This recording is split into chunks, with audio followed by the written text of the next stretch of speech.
Hollywood workout. Interesting. By Kino Body. I'm out. You wake up in the morning, take your supplement mukbang and think to yourself, how can I make it big in Hollywood? Don't worry, you've come to the right place. Probably. Talking of Hollywood, Jeff was sent to Bollywood where he became inspired to make his own movie. Didn't watch it. I think it's a comedy. Manchester City's accountant is more transparent than this guy. Introducing Commando 1944. There is and forever will only be one real Commando. How very dare you, son. What do we have here? Hollywood's dirty diet secrets. Enter. Not available in Europe. Can somebody in America please tell me Hollywood's dirty diet secrets? Not him. Enter the world of the Hollywood workout and the celebrity trainer. The old hand under the bicep trick. Classic. HIIT. It is the most powerful way to build strength and tone your body and target belly fat, apparently. More on Jennifer Lopez's trainer later. If you are skeptical watching this video, don't worry, relax. I did all my research. I watched anecdotal dishwater such as, I ate like Chris Hemsworth for a day, I tried The Rock's full workout routine, and I live like Mark Wahlberg for a whole day. Not just a day, a whole day. In a nutshell, the videos consisted of how's it going guys, and the saying of the word epic a lot. I think that's how the kids talk these days. A quick intermission, come on Fury, bring it home. Jack Black did the Thor workout.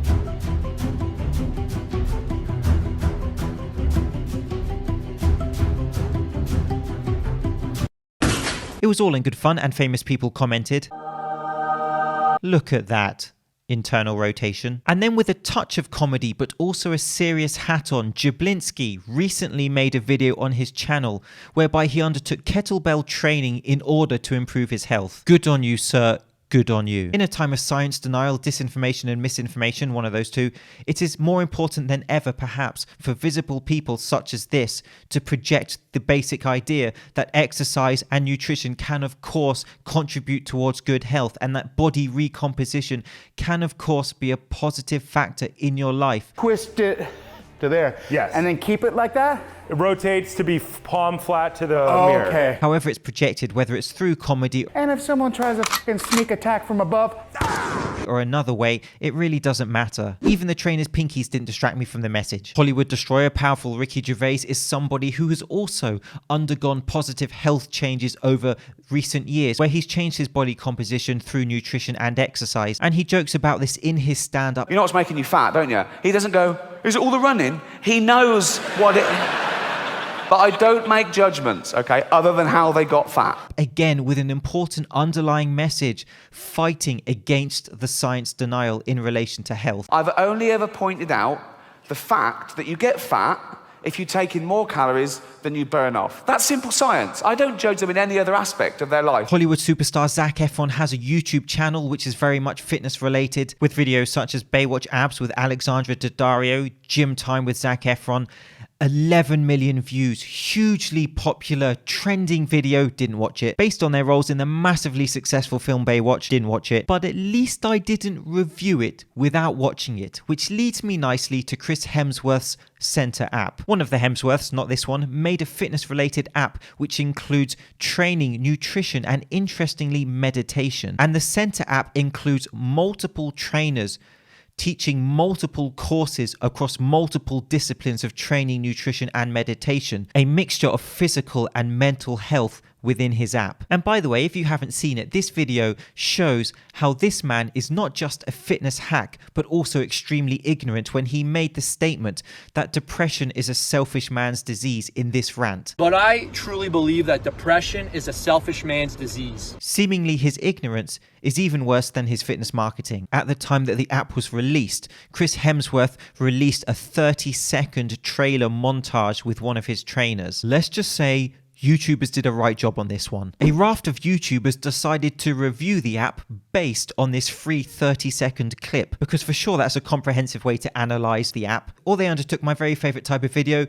We did this for 30 days. Here's what happened. Anecdotal. Jack Black making this video is of more use to you than the raft of YouTubers producing this dishwater in relation to Chris Hemsworth's app. I would imagine that you'd actually need to purchase the app and perform the workouts over a long-term period of time to actually give an accurate, informed and comprehensive breakdown of the training programs included in it. Failing that, just use the free 30-second clip. Lights, camera, in action. Spoiler alert, Hollywood workouts or celebrity workouts are the same as regular workouts. If you're somebody who's undertaking these workouts thinking that you're going to look exactly like that celebrity, you are mistaken. Of course, you may achieve some form of aesthetic, and of course, using some of these workouts, you may build muscle, you may lose fat, for example, but your results will be very much unique to you, and it's very heavily genetic based. We are very unique in our characteristics. And so if these types of workouts that we see on social media somehow motivate you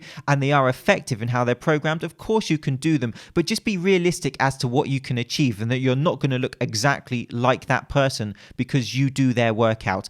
And another aspect to this, and I would like to quote the famous orator and philosopher Nathan Diaz. So just keep that in mind. Introducing Hollywood trainer Jorge Cruz. In my last video, I gave the real communication of HIIT, high intensity interval training. However, apparently I was mistaken and did not understand the science. The science being Hollywood trainers just making stuff up. But the science shows is it's also the most effective way to target belly fat. The most effective way. But at least he's not the leading fitness trainer in the world. Damn it. But I do know that he's legit because he trains Jennifer Lopez. And don't be fooled by the rocks that she's got. She is indeed still Jennifer from the block. Well, that's settled then. I'm starting to think that celebrity trainers are all full of shit. And if you didn't know what swear word I used then, it rhymed with the word HIIT. And so this complete junk of a paragraph is actually a great way to think of specificity and a very teachable moment, because when we have one protocol such as HIIT, for example, it cannot be effective in targeting multiple goals which are at different parts of the training spectrum, for example, strength and toning. And by the way, if you use the word toning, go and sit in the naughty corner. with the printers and the fax machines. So when you take something such as strength as your goal, HIIT would not be the suitable protocol because HIIT involves short rest periods, and with strength training you would have longer rest periods and your focus would be on the quality of your work in your strength training sets, for example. And even with muscle definition, again, HIIT may not be the exact protocol you may use because HIIT has short rest periods, high intensity, and essentially it's designed to elevate and maintain a high heart rate. And so whilst HIIT can be a great tool, it's actually a disservice when you see statements such as this.